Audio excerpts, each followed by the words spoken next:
This lesson covers the use of modals in context, in informal conversation and business dialogues.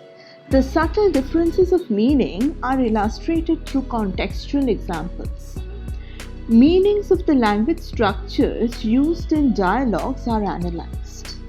The catchphrases or the signal words signifying the various functions of modals in language, say as in talking of possibility, making a suggestion, strong obligation, or seeking permission of modals are highlighted as well. The incorrect and correct use of modals are also discussed. Please watch the full video with illustrations and examples at Essbeez Academy for better corporate communication skills by using English language effectively. Happy learning. Now let's take a look at some of the sentence structure with the use of modal verbs and how these modal verbs at various points they express different meanings. If you can see the first chart on the screen, note the first sentence. I travel alone. This is a general declaration of the fact that I travel alone. That is, traveling alone is something that I usually do. I can travel alone. It expresses ability. That is, I am capable of traveling alone. Similarly, you can do the same for the rest of the sentences. I might travel alone. How it expresses possibility and what is the meaning that it communicates. Now, I'll move on to the next chart, which again you will get to see on the screen. It is a dialogue. This is a dialogue between two friends, Sally and Renu. They are making an arrangement and you will see that the modals are highlighted. The modals and the language functions are highlighted. The first dialogue is that of Sally. Renu, I was wondering if we could. Wondering if we could. This is called giving a suggestion. Giving a suggestion. To go out for dinner tonight? Renu, that's a good idea. See, this portion is highlighted. That's a good idea. That means you're accepting the suggestion. When you're accepting suggestion, you say like this, that's a good idea. You're acknowledging the suggestion given by your friend. Can we ask Rita to come along? Can. Right? Can we ask? So can is another modal verb and you identify the function and you note it down in the comments below. What is the function of can over here?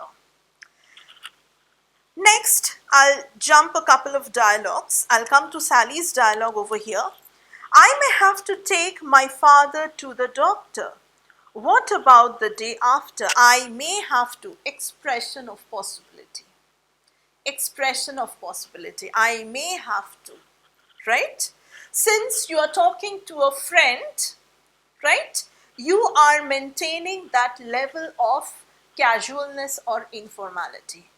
Had it been you are, suppose you are saying the same dialogue, I may have to take my father to the doctor, to your office, to your boss at the office and you're seeking a leave for that,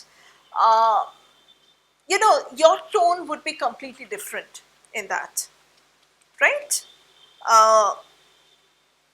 What about the day after? What about?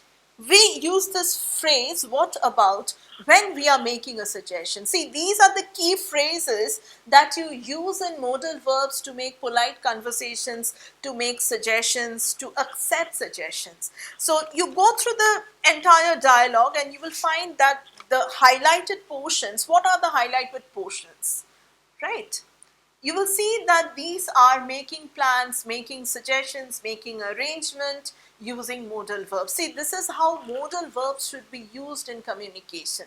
So if you're thinking that you can just use modal verbs in normal simple passages, say in normal fill in the blanks, maybe as MCQs and all, those things are a passe.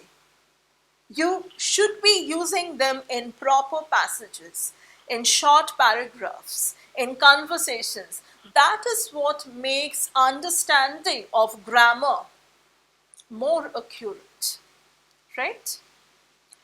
We do not use the word may in a polite question when you is the subject, right? We don't say that may you please close the door. That's a wrong usage. We say, could you close the door please? That's the right usage. See, this entire right and wrong, these entire usages are given on screen. Please understand. These are the things you need to know regarding the usage of grammar, regarding the usage of modal verbs. When you're not sure of receiving any help, how do you express it? I was wondering if you could help me with my maths homework. I was wondering. So that is, you are making a suggestion, but again, when you're not sure whether the person is going to help you, you frame it like this, right? Thank you for watching our videos.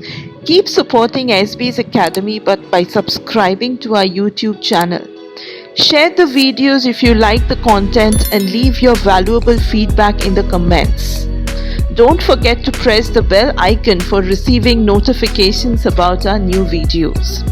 If you're watching the video from our Facebook page, do not forget to like and follow Essbeez Academy for updates on new videos and upcoming courses. Happy learning!